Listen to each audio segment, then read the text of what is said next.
مقابلے میں کیا جھوٹی روایت ہے؟ من صلی علیہ عند قبری سمیتہ، جو منکر حدیث کا سربراہ جو ہے وہ علامہ خضر بکروی صاحب ہے، ہم ان کی خدمت میں گزارش کرتے ہیں، یہ جو عقل ہے انسان کی، یہ دین اسلام کو سمجھنے کے لیے کافی نہیں ہے۔ اگر عقل دین اسلام کو سمجھنے کے لیے کافی ہوتی اور عقل کی بنیاد پر انسان کی کامیابی ہو سکتی تو پھر کبھی بھی اللہ رب العالمین کے طرف سے وحی نازل نہیں کی جاتی۔ اب جب وحی کا نزول ہوا، یہ اس بات پر دلیل ہے کہ انسان کی عقل جو ہے وہ انسان کی کامیابی کی طرف لے جانا عقل کا کام نہیں ہے، اور کبھی بھی انسان عقل کی وجہ سے کامیاب نہیں ہو سکتا۔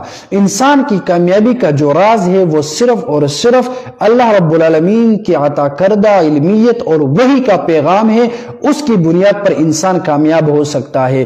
اگر وحی سے ہٹ کر کوئی انسان کامیابی کا راستہ تلاش کرنا چاہے تو کوئی انسان اگر پورے 100 سال بھی اس دنیا میں زندگی گزارے تو وہ کبھی بھی کامیاب نہیں ہو سکتا۔ جب تک وہ وحی کے راستے کو نہ اپنائے تب تک انسان کامیاب نہیں ہو سکتا ہے۔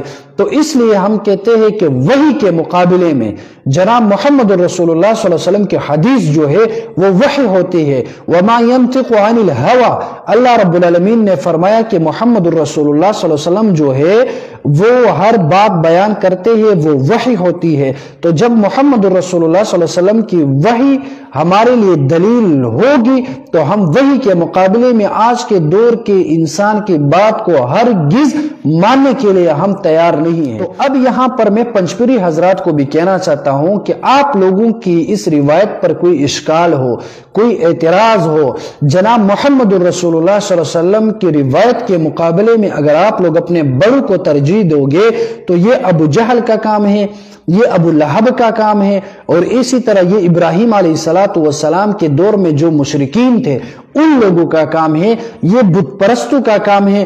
آپ لوگ توحید کا نعرہ لگاتے ہوئے پھر شرک میں مبتلا ہو گئے ہیں۔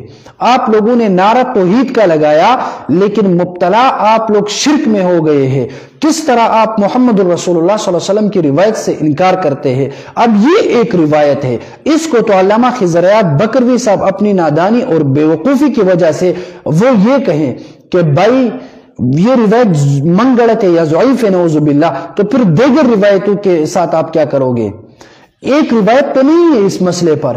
رسول اللہ صلی اللہ علیہ وسلم نے فرمایا الانبیاء احیاء فی قبورہم یصلون، انبیاء کرام اپنے قبروں میں زندہ ہوتے ہیں اور انبیاء کرام اپنے قبر کے اندر نماز بھی پڑھتے ہیں۔ اگر آپ اس روایت پر بھی اعتراض کرو گے نعوذ باللہ تو ہم آپ کو دوسری روایت پیش کریں گے کہ اللہ کے محبوب پیغمبر علیہ السلام نے فرمایا ان اللہ حرم علی الارض ان تأکل اجساد الانبیاء، اللہ رب العالمین نے زمین پر یہ حرام کیا ہے کہ وہ انبیاء کرام کے اجساد کو کھالے خراب کرے، بلکہ انبیاء کرام کے اجساد وہ محفوظ ہوتے ہیں۔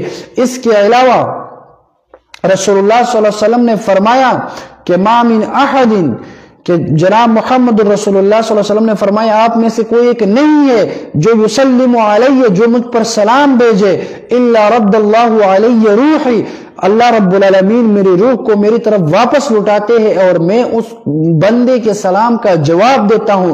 اس روایت کو ہم پیش کریں گے۔